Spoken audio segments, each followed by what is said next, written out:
নমস্কার, সবাইকে স্বাগত জানাই টিআর যোদ্ধা ইউটিউব চ্যানেলে। তো আজকে আমরা ডিসকাশন করতে যাচ্ছি জেআরবিটি এক্সামের যে আমরা পলিটি শুরু করেছিলাম ক্লাস নাম্বার 3, ঠিক আছে? তো এখানে আমরা যেটা আজকে ডিসকাশন করতে যাচ্ছি সেটা হচ্ছে কনস্টিটিউশন। তোমরা জানো আমাদের কনস্টিটিউশনে টোটাল শিডিউল রয়েছে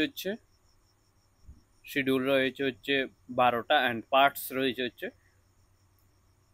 25টা। তো আমরা আজকে এখানে ডিসকাশন করব টোটাল কনস্টিটিউশন অ্যান্ড কনস্টিটিউশনের যে পার্টস অ্যান্ড শিডিউল নিয়ে। প্রথম কথা হচ্ছে যে তোমাদের আমি আগে দুইটা ক্লাসে সোর্স অফ কনস্টিটিউশন কোথায় থেকে গৃহীত হয়েছে এবং কনস্টিটিউশন অ্যাসেম্বলির যে গঠন, কনস্টিটিউশনটি কীভাবে তৈরি হয়েছে এ নিয়ে আমরা ডিসকাশন করেছি। এখন যেটা আমরা করতে যাচ্ছি সেটা হচ্ছে, তোমরা জানো আমরা জেআরবিটি 2 এক্সামের জন্য ম্যাথের জন্য মক টেস্ট, আমাদের যে ওই তোমরা জানো আমাদের জেআরবিটি 2 এর জন্য আমাদের ডে ওয়াইজ প্রিপারেশন চলছে হচ্ছে আমাদের ডে ওয়াইজ। তোমাদের আমি অ্যাজ এ এক্সাম্পল দেখিয়ে দিচ্ছি। Wait a minute.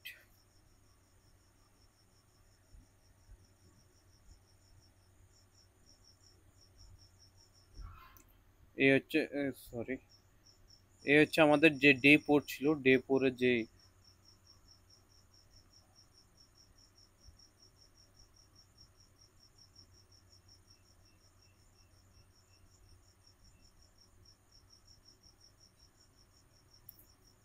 ডাউনলোড হতে একটু সময় নিচ্ছে ওইটা।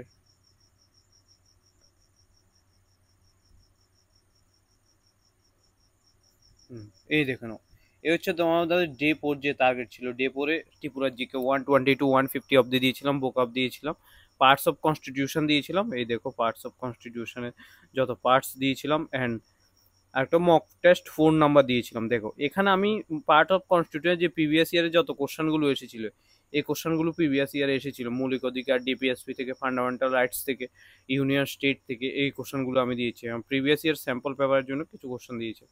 ম্যাথের জন্য দেখো এই টেস্টটা দিয়েছিলাম ম্যাথের জন্য আমি, ঠিক আছে? এ হচ্ছে আমাদের প্রিপারেশন চলছে জেআরবিটি 2 এর এক্সামের জন্য। এখন আমরা ইংলিশও শুরু করতে যাচ্ছি কিছুদিনের মধ্যে। তোমরা জানো আমরা ইংলিশেরও গ্রামার শুরু করতে যাব। তো এখন আমি বলে দিচ্ছি যে জেআরবিটি এক্সামের প্রিপারেশন চালাচ্ছি এখানে জেআরবিটি 2 এর জন্য। মাত্র সুপার ব্যাচ চলছে, যেটা হচ্ছে মাত্র 400 রুপিসে, ঠিক আছে? এখন আমরা কিছু প্ল্যান চেঞ্জ করতে যাচ্ছি, যেটা হচ্ছে তোমরা জানো সুপার ব্যাচে আমরা যে ডে ওয়াইজ স্ট্র্যাটেজি, সেখানে মক টেস্ট একটা দিচ্ছি হচ্ছে, ম্যাথে মক টেস্ট দিচ্ছি ডেলি একটা, ঠিক আছে? তো আমরা এখন মক টেস্টের যে সলিউশনটা আমরা ইউটিউবে করে পাবো। ডেলি একটা সলিউশন আসবে, টোটালি 100 মক টেস্টের মতো আসবে, ইউটিউবে আসবে কমপ্লিটলি এটা, ঠিক আছে? আর সাথে আমরা পলিটি চালাচ্ছি, পলিটি ক্লাস চলছে। পলিটি প্লাস ইংলিশটাও আমরা শুরু করতে যাব খুব তাড়াতাড়ি, খুব শীঘ্রই আমরা ইংলিশটা শুরু করতে যাচ্ছি। জুলাই মাস থেকে আমরা ইংলিশ শুরু করে দেবো, জুলাই মাস থেকে আমরা ইংলিশও শুরু করে দেবো। তো তোমরা যারা যারা এখনো সুপার ব্যাচে অ্যাডমিশন নাওনি, তোমরা এখন অ্যাডমিশন নিয়ে নাও। আমি বলছি তোমাদের মক টেস্ট আমরা শুরু করে দেবো। মক টেস্ট বেশি দিন নেই আর, 1-2 মাস পর আমরা মক টেস্টও শুরু করে দেবো এর জন্য, ঠিক আছে?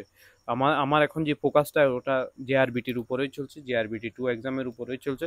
তো তোমরা যদি চাও যে জয়েন হতে জেআরবিটি সুপার ব্যাচে, তোমরা অবশ্যই মেসেজ করতে পারো 9216165730 এই নাম্বারে যোগাযোগ করে কথা বলে নিতে পারো কীভাবে প্রিপারেশন করতে হবে, ঠিক আছে? তো এখন আমরা যেটা শুরু করতে যাচ্ছি সেটা হচ্ছে কনস্টিটিউশনের যে পার্টসগুলো আর শিডিউল।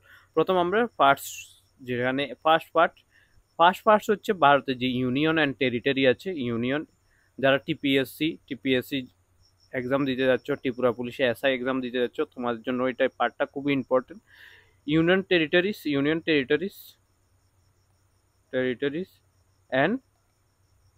ইউনিয়ন টেরিটরিজ পার্ট 1-এ আছে। কোনো এই অনুচ্ছেদে ভারতের রাজ্য কেন্দ্রশাসিত অঞ্চল সম্পর্কে বলা হয়েছে এই অনুচ্ছেদে, ঠিক আছে? এখানে কি হচ্ছে, ভারতের যে কেন্দ্রশাসিত রাজ্য অঞ্চল আছে, কেন্দ্রশাসিত রাজ্য আছে, আর এমনিতেই রাজ্যগুলো যে দেখো কোশ্চেন আসে যে নতুন রাজ্য গঠন কোন পার্টে বলা হয়, নাম পরিবর্তন, কোন একটা রাজ্যের নাম পরিবর্তন কোন পার্টস অনুসারে করা হয়, সেটা হচ্ছে ভাগ 1। এর থেকে জেআরবিটি এক্সামের গ্রুপ সিতে পার্টস থেকে একটা কোশ্চেন এসেছিল তোমাদের, ঠিক আছে? মনে রাখবে তোমাদের এইখান থেকে কোশ্চেন আসতে পারে। সাথে এটা ফায়ার সার্ভিসে তোমরা যারা যারা ফায়ার সার্ভিস বলছি, এসএসসি জিডির এক্সাম দিচ্ছ, এসএসসি জিডির এক্সাম দিচ্ছ, ওদের জন্য ইম্পর্টেন্ট এই ক্লাসটা, ঠিক আছে। এরা ওদেরও একটা একটা কোশ্চেন আসতে পারে এখান থেকে। প্রথম পার্ট হচ্ছে ভারত ও তার ভূখণ্ড নিয়ে। দ্বিতীয় পার্ট হচ্ছে নাগরিকত্ব বিশেষ 2019-এ যে তুমি জানো সিইএ সিটিজেনশিপ অ্যামেন্ডমেন্ট বিল এসেছিল, এটা নিয়ে ডিসকাশন হতে পারে পার্ট 2-তে। Part 2 article 5 to 11। পার্ট 3 হচ্ছে মৌলিক অধিকার, খুব ইম্পর্টেন্ট। মৌলিক অধিকার, মৌলিক অধিকার সবচেয়ে গুরুত্বপূর্ণ অংশ, প্রায় প্রতি বছরে প্রশ্ন আসে এখান থেকে, ঠিক আছে। এখানে প্রতি কত ধরনের মৌলিক অধিকার আছে, ঠিক আছে। আর্টিকেল জীবনের অধিকার, আর্টিকেল এটা নেক্সট ক্লাসে আসবে তোমাদের। মৌলিক অধিকার plus DPSP plus fundamental duties, তিনটা চ্যাপ্টারে একসাথে ক্লাস আসবে। Right two constitution remedy article 30, এই তিনটা আর্টিকেল খুবই ইম্পর্টেন্ট, 21, 14 অ্যান্ড 32, ঠিক আছে। এটাকে হার্ট অ্যান্ড সোল বলেছিলেন doctor B R Ambedkar, right to constitutional রেমেডিসকে, ঠিক আছে। মৌলিক অধিকার পার্ট 3 তোমাদের এটাই মনে রাখলে হবে। অ্যান্ড পার্ট 4 হচ্ছে ডিপিএসপি, রাষ্ট্র পরিচালনা নির্দেশিকা নীতিমালা। প্রশ্ন আছে বাধ্যতামূলক না নির্দেশ। দেখো, ফান্ডামেন্টাল রাইট এফডি মানে মৌলিক অধিকার, আর হচ্ছে ডিপিএসপি, ডিপিএসপি হচ্ছে রাষ্ট্র পরিচালনা নীতি, এটা হচ্ছে জাস্টিয়েবল, এটা ম্যান্ডেটরি, এটাকে তোমাকে বাধ্যতামূলক। জাস্টিয়েবল এটা নন জাস্টিয়েবল, মানে এটা তুমি ফান্ডামেন্টাল রাইট যদি তোমার কেউ ভায়োলেট করে তুমি কোর্টে যেতে পারবে, কিন্তু ডিপিএসপি তুমি যদি ভায়োলেট কেউ তাহলে তুমি কোর্টে যেতে পারবে না, কোর্টে এটা নন জাস্টিয়েবল, ঠিক আছে। দ্বিতীয়টা এটা বাধ্যতামূলক, এটা তোমাকে ফান্ডামেন্টাল রাইটস তোমার উপরে লাগু হবে, কিন্তু ডিপিএসপি তোমাদের উপরে লাগু হবেন। তো কোন দেশের অনুপ্রেরণা? এটা আয়ারল্যান্ড। আর আর্টিকেল কত থেকে কত? 36 to 51 অব্দি হচ্ছে ডিপিএস। নেক্সট হচ্ছে 4A, 4A হচ্ছে মৌলিক কর্তব্য, fundamental duties, 42 constitutional amendment act, ঠিক আছে। কনস্টিটিউশনাল অ্যামেন্ডমেন্ট অ্যাক্ট দ্বারা এটি নেওয়া হয়েছে সর্দার শরণ সিং কমিটির, সর্দার শরণ সিং কমিটির যে রিকমেন্ডেশন, সর্দার শরণ সিং কমিটির, মনে রাখবে এটা শরণ সিং কমিটি যে রিকমেন্ডেশন, এই রিকমেন্ডেশনের উপরে বর্তমানে 11টি ফান্ডামেন্টাল রাইটস রয়েছে, আর্টিকেল 51A-তে এটি দেওয়া হয়েছে, ঠিক আছে। এই হচ্ছে তোমাদের ফান্ডামেন্টাল রাইট ডিউটিস। তারপর হচ্ছে কেন্দ্র সরকার, পার্ট 4, এটাও ইম্পর্টেন্ট আছে, এটা ইম্পর্টেন্ট ছিল, এটাও ইম্পর্টেন্ট ছিল অনেক, ঠিক আছে। নেক্সট যেটা হচ্ছে সেটা হচ্ছে রাজ্য সরকার। রাজ্য সরকার দেখো, কেন্দ্র সরকার থেকে কি কি রাষ্ট্রপতির নির্বাচন পদ্ধতি, single transferable voting system, single transferable voting system, রাষ্ট্রপতির যে নিয়োগ হয় ট্রান্সফারেবল ভোটিং সিস্টেম, যেখানে MLA plus MP, but MP Rajya Sabha and Lok Sabha, ঠিক আছে। কিন্তু নমিনেটেড মেম্বার যারা আছে, নমিনেটেড মেম্বার যারা 12 জন, তুমি জানো রাজ্যসভাতে 12 জন নমিনেট করা হয়, ওরা অ্যাটেন্ড করবে না রাষ্ট্রপতির যে নির্বাচন হবে ওটা। রাজ্যসভা ও লোকসভার মধ্যে পার্থক্য, রাজ্যসভাকে বলে উচ্চ কক্ষ বলা হয়, উচ্চ কক্ষ বলা হয়, ঠিক আছে। লোকসভাকে বলা হচ্ছে নিম্নকক্ষ, নিম্নকক্ষ বলা হয়, ঠিক আছে। এটা মনে রাখবে তোমাদের। রাষ্ট্রপতি হচ্ছে তার মিনিমাম এজ 35 ইয়ার হতে হবে, উপরাষ্ট্রপতিরও সেম। এমপি এমপি হতে গেলে লোকসভার জন্য হতে হবে 25 বছর, আর রাজ্যসভার জন্য হতে হবে হচ্ছে তোমার 30 ইয়ার্স, ঠিক আছে। এই হচ্ছে তোমাদের এর ভিতরে যে কোশ্চেনগুলো আসতে পারে এগুলো। নেক্সট যেটা সেটা হচ্ছে রাজ্য সরকার, রাজ্যপাল। রাজ্যপালে তুমি জানো রাজ্য সরকার, এটা 6 রাজ্যপাল, মুখ্যমন্ত্রী, রাজ্যসভা, ঠিক আছে। এটার প্রয়োজন নেই, ওয়েস্ট বেঙ্গল পিসিএস এর কোনো কিছু প্রয়োজন নেই, ঠিক আছে। নেক্সট হচ্ছে পঞ্চায়েত, এটা ইম্পর্টেন্ট পার্ট তোমার। পঞ্চায়েত, পঞ্চায়েতের হচ্ছে 33 অ্যামেন্ডমেন্ট অ্যাক্ট 1992, 3 স্তরীয় পঞ্চায়েত ব্যবস্থা। গ্রাম পঞ্চায়েত, প্রথম হচ্ছে গ্রাম এইভাবে হয় গ্রাম পঞ্চায়েত, এটা হচ্ছে গ্রাম পঞ্চায়েত, তারপর থেকে পঞ্চায়েত সমিতি, জেলা পরিষদ, ঠিক আছে। এটা হচ্ছে জেলার উপরে ডিস্ট্রিক্ট লেভেল। এখানে এই পঞ্চায়েত রাজ সিস্টেমে তোমাদের 33% মহিলার যে রিজার্ভেশন, এটার কথা বলা হয়েছিল, ঠিক আছে। এটা মনে রাখবে তোমাদের। নেক্সট হচ্ছে কেন্দ্র রাজ্যের মধ্যে সম্পর্ক। কেন্দ্র রাজ্যের মধ্যে সম্পর্ক হচ্ছে, কেন্দ্র রাজ্যের মধ্যে সম্পর্ক হচ্ছে, কেন্দ্র রাজ্যের মধ্যে সম্পর্ক হচ্ছে ইউনিয়ন মানে কনকারেন্ট, সেন্টার আর স্টেটের relationship, concurrent list, union list, state list, concurrent list, ঠিক আছে। আইন কে বানাতে পারে কোন তালিকায়? দেখো, ইউনিয়ন লিস্টে বানাবে হচ্ছে সেন্টার, স্টেট লিস্টে বানাবে হচ্ছে স্টেট গভর্নমেন্ট, বাট কনকারেন্ট লিস্টে দুজনেই বানাবে, স্টেট গভর্নমেন্টও বানাবে, সেন্ট্রাল গভর্নমেন্টও বানাবে। বাট প্রায়োরিটি কাকে দেওয়া হবে? প্রায়োরিটি সবসময় সেন্ট্রাল গভর্নমেন্টকে যে রুলস আছে ওটাকে দেওয়া হবে, ঠিক আছে? এ হচ্ছে নেক্সট হচ্ছে 12 অর্থ রাজস্ব, কেন্দ্র রাজ্যের মধ্যে অর্থ বন্টন, আর্টিকেল 280। দেখো অর্থ কমিশন, ফাইন্যান্স কমিশন কি পার্ট যে 12টা সেটা হচ্ছে যে বাজেট হয়, বাজেট বাজেট যে 112 নম্বর আর্টিকেলে বলা হয়েছে ফাইন্যান্সিয়াল স্টেটমেন্ট, এটা হচ্ছে আর্টিকেল নাম্বার 112। আমি যে আর্টিকেলগুলো বলছি তোমরা এগুলো নোট করে নেবে খাতাতে সাথে সাথে, ঠিক আছে?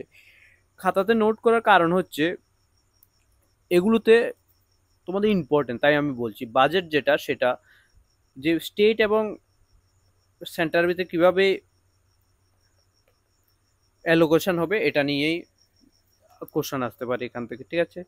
নেক্সট হচ্ছে নির্বাচন, আর্টিকেল পার্ট 15, নির্বাচন কমিশনের গঠন ক্ষমতা 324 থেকে এত অব্দি আর্টিকেল।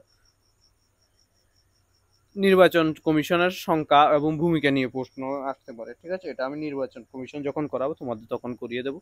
নেক্সট হচ্ছে 17 নম্বর সরকারি ভাষা, ল্যাঙ্গুয়েজের 22 ল্যাঙ্গুয়েজ আছে, আর্টিকেল 343 হিন্দি ভাষাকে সরকারি ভাষা হিসেবে ঘোষণা করা হয়েছিল।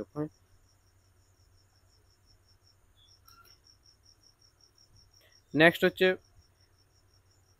ইমার্জেন্সি প্রভিশন হচ্ছে আর্টিকেল 352 জাতীয় রাষ্ট্রপতি জিয়ার 356 আর আর্থিক হচ্ছে 360।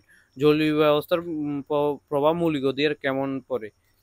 এই কোশ্চেনটা ইম্পর্টেন্ট আছে, আমি তোমাদের করিয়ে দেবো যখন আমি ফান্ডামেন্টাল রাইটস করাবো তখন, ঠিক আছে? আপাতকালীন যেটা, এটা মনে রাখবে, আর্টিকেল এই পার্ট 18তে ওটা দেওয়া হয়েছে, ঠিক আছে? নেক্সট যেটা সেটা হচ্ছে পার্ট 20 সংবিধান সংশোধন 364, ঠিক আছে? সংবিধান বিশেষ করে 42, এটাকে মিনি কনস্টিটিউশনও বলা হয়। তোমাদের এক্সাম আসতে পারবে জেআরবিটি গ্রুপ সিতে আসবে, গ্রুপ ডিতে আসবে না। গ্রুপ ডিতে নর্মাল কোশ্চেন হবে, কিন্তু গ্রুপ ডি আমি তোমাদের একটা জিনিস বলছি, ভালোভাবে প্রিপারেশন করো, গ্রুপ ডির কাট অফ হাই যাবে। কেন হাই যাবে? বিকজ সবাই দিচ্ছে, গ্রাজুয়েট যে জব পাচ্ছে না ও দিচ্ছে, যে সায়েন্স স্ট্রিমে পড়েছে, আর্টস স্ট্রিমে পড়েছে, যে নর্মাল যে ম্যাথের কোশ্চেনগুলো আছে, নর্মাল ম্যাথের কোশ্চেনগুলো ওগুলো সবাই পারবে, 20 মার্কস সবাই পাবে। তো তাই জন্য বলছি যে গ্রুপ ডির জন্য হার্ড ওয়ার্ক করতে হবে অনেকটা, ঠিক আছে? 73 74 এটা হচ্ছে পঞ্চায়েত, এটা হচ্ছে লো মিউনিসিপ্যালিটি সম্বন্ধে সংশোধন ছিল, ঠিক আছে? নেক্সট হচ্ছে শেডিউল যেগুলো ইম্পর্টেন্ট। ফার্স্ট শেডিউল কয়টা শেডিউল আছে? 12টা শেডিউল আছে, তুমি জানো। ফার্স্ট শেডিউল ভারতের রাজ্য কেন্দ্রশাসিত অঞ্চলের নাম ও সীমা বিবরণ। দ্বিতীয় শেডিউল হচ্ছে দ্বিতীয় শেডিউল হচ্ছে রাষ্ট্রপতি, রাজ্যপাল, লোকসভা সদস্যদের যে স্যালারি আছে ওটা ওটা নির্ধারণ করা। থার্ড শেডিউল হচ্ছে তারপর যে শপথ হচ্ছে প্রথমে কি হয় আমি তোমাদের বলছি। এ হচ্ছে একটা সাপোজ ধরো রাজ্য, তোমার প্রথমে তুমি রাজ্যতে একটা রাষ্ট্রপতি নিয়োগ করবে, প্রথম শেডিউল। সেকেন্ড শেডিউল রাষ্ট্রপতি নিয়োগ, মনে রাখবে, রাষ্ট্রপতি, রাজ্যপাল এগুলো। দেন হচ্ছে ওদের শপথ নেওয়া হবে, থার্ডে শপথ। এবার হচ্ছে শপথ নেওয়ার পরে এবার ছোট ছোট রাজ্য আছে আরো, এগুলোতে রাজ্য কেন্দ্রশাসিত আসনের সংখ্যা, যে আসন প্রয়োজন এই আসনের সংখ্যা তুমি বন্টন করবে হচ্ছে পোতে। ফিফথ নাম্বারে হচ্ছে তুমি এবার এই যে রাজ্যগুলো এই করেছো তুমি, এর ভিতরে প্রধান যে আদিবাসী আছে এগুলোকে স্পেশাল ক্যাটাগরি দেবে, ঠিক আছে? এটা হচ্ছে ফিফথ। সিক্সথ হচ্ছে কি করো, হচ্ছে যে এসটি, মণিপুর, আসাম, মেঘালয়, ত্রিপুরা, মিজোরাম এগুলো সম্বন্ধে দেওয়া হচ্ছে টিটিএডিসি। এটা আমাদের যে 6 শিডিউল, এইটি কোশ্চেনটা আসতে পারে, 6 শিডিউল অনুসারে তৈরি হয়েছিল, ঠিক আছে? নেক্সট হচ্ছে এবার তুমি স্পেশাল এরিয়াও বানিয়ে নিচ্ছে। এবার তুমি 7th শিডিউলে বলেছে যে এই হচ্ছে সেন্টার, এই হচ্ছে স্টেটগুলো, ছোট স্টেটগুলো। এই স্টেটগুলোর যে পাওয়ারের যে ক্ষমতার যে বন্টন সেটা হচ্ছে union list, concurrent list, state list এগুলো। নেক্সট হচ্ছে এবার এই স্টেটগুলোতে ডিফারেন্ট ভাষা হবে, ভাষার কথা বলেছে 8 শিডিউলে। অ্যান্ড 9 শিডিউলে বলেছিল জায়গা, সম্পত্তি যত সম্পত্তি আছে স্টেটের ভিতরে যে সম্পত্তির কথা বলেছে, এভাবে মনে রাখলে তোমাদের হবে। এবার সম্পত্তির পরে একজন কি হলো, সম্পত্তি নিয়ে বিবাদ হয়, একজন ধোকা দিয়ে দিল, তাই ধোকা দেওয়ার জন্য তিনি ওনাকে বের করতে হবে ওই স্টেট থেকে বা ক্ষমতা থেকে বের করতে হবে। তো তিনি অ্যান্টি ডিফেকশন, ঠিক আছে, দল ত্যাগ। তারপরে হচ্ছে এই স্টেটের ভিতরে পঞ্চায়েত তৈরি হবে, সেটা হচ্ছে 11 নম্বর। 12 নম্বর হচ্ছে মিউনিসিপ্যালিটিস তৈরি হবে। আবার আমি তোমাকে শর্টলি বলে দিচ্ছি, এ হচ্ছে তোমাদের একটা স্টেট মানলো, এ হচ্ছে সেন্টার। ফার্স্ট হচ্ছে স্টেটের বাউন্ডারি, ঠিক আছে। সেকেন্ড হচ্ছে সেন্টারে কে থাকবে, রাজা থাকবে, রাষ্ট্রপতি থাকবে, এগুলো রাষ্ট্রপতি। এবার রাষ্ট্রপতি যখন তুমি বানিয়ে নিয়েছো, ওনাকে তুমি শপথ দেবে, শপথ দেবে হচ্ছে থার্ডে, দেখে নাও, এগুলো হচ্ছে রাষ্ট্রপতির বেতন। দেন হচ্ছে শপথ দেবে, ঠিক আছে। 3 নম্বর হচ্ছে শপথ দিলে। 4 নম্বর হচ্ছে এবার যে এই যে তোমার দেশটা আছে, দেশের ভিতরে ছোট ছোট রাজ্য আছে, এই ছোটগুলো আসন সংখ্যা বন্টন করবে, ঠিক আছে। এটা হচ্ছে 4 নম্বরে, দেখে নাও 4 নম্বর। 5 নম্বর হচ্ছে এবার ছোট, এবার এই হচ্ছে স্পেশাল এরিয়া আছে যেখানে আদিবাসী ট্রাইব আছে, তারপরে আদিবাসী রয়েছে বা ব্যাকওয়ার্ড ক্লাস রয়েছে, এগুলোকে স্পেশাল সুবিধা দেবে হচ্ছে 5 নম্বরে। 6 নম্বরে কি করবে, হিলি এরিয়া আছে, সাপোজ মণিপুর, মিজোরাম, আসাম, এগুলো যে ত্রিপুরা, এগুলো স্পেশাল ট্রাইবাল কমিউনিটি রয়েছে, ওদের জন্য টিটিএডিসি, তাদের যে বিকাশের জন্য টিটিএডিসি বা যাই হোক তৈরি করা হয়েছিল এগুলো, ঠিক আছে। এটা হচ্ছে তোমাদের কত নম্বর, 6 নম্বর। 7 নম্বর হচ্ছে এবার এই যে স্টেটগুলো আছে, ছোট ছোট স্টেটগুলো, ছোট ছোট স্টেটগুলোর মধ্যে ক্ষমতার বন্টন করবে, এটা হচ্ছে তোমার 7 নাম্বার। 8 নাম্বার হচ্ছে এই স্টেটগুলোতে ডিফারেন্ট ডিফারেন্ট ভাষা হবে, 8 নাম্বার। 9 নাম্বার হচ্ছে জায়গা জমি নিয়ে, জায়গা ও জমি নিয়ে এই যে স্টেটগুলোর ভিতরে জায়গা ও জমির বন্টন হবে। এবার বন্টনে দেখা হলো একজন বেশি রেখে দিল, ঠিক আছে, এক ভাই, এক সাপোজ 4 ভাইয়ের ভিতরে এক ভাই বেশি রেখে দিল, তাই বিবাদ হয়ে গেছে। মানে যে বেশি রাখলো তাকে দল থেকে বেরিয়ে, দল তো এক বিরোধী আইন। তারপরে হচ্ছে এই যে স্টেটগুলো আছে, এগুলো হচ্ছে ছোট ছোট পঞ্চায়েত গঠিত, প্রথমে হচ্ছে পঞ্চায়েত গঠিত হবে, এরপর হচ্ছে মিউনিসিপ্যালিটিস গঠিত হবে, ঠিক আছে। এভাবে তুমি মনে রাখবে এগুলোকে, ঠিক আছে। এ হচ্ছে তোমাদের আজকের যে পার্টস অ্যান্ড শিডিউল নিয়ে ক্লাস। নেক্সট ক্লাসে আমরা ডিসকাশন করব ফান্ডামেন্টাল রাইটস, ডিপিএসপি, আর হচ্ছে ফান্ডামেন্টাল ডিউটিস, ঠিক আছে। তো তোমরা যারা যারা নতুন এসেছো অবশ্যই চ্যানেলটিকে সাবস্ক্রাইব করো, অবশ্যই তোমরা সাবস্ক্রাইব করে দিও চ্যানেলটিকে। আর যারা যারা চাইছো যে জিআরবিটি সুপার ব্যাচে অ্যাড হতে, অবশ্যই তোমরা যোগাযোগ করতে পারো 9216165730 নাম্বারে। আর তোমাদের আমি বলছি, মক টেস্ট তোমাদের খুব শীঘ্রই ইউটিউবে শুরু হতে যাচ্ছে, মক টেস্টের ক্লাস, মক টেস্ট ক্লাস শুরু হয়ে যাবে খুব, জিআরবিটি গ্রুপ ডি এর জন্য, ঠিক আছে। উইকলি 3টা থেকে 4টা মক টেস্ট, বা আমি দেখছি কয়টা করা যায়, পসিবল যতটা হয় ততটাই করব। এই মক টেস্টগুলো তুমি করে নাও, টেস্ট দাও, বাস হয়ে যাবে, ঠিক আছে। ধন্যবাদ সবাইকে, জয় হিন্দ, জয় ভারত, সাবস্ক্রাইব করে দিও চ্যানেল।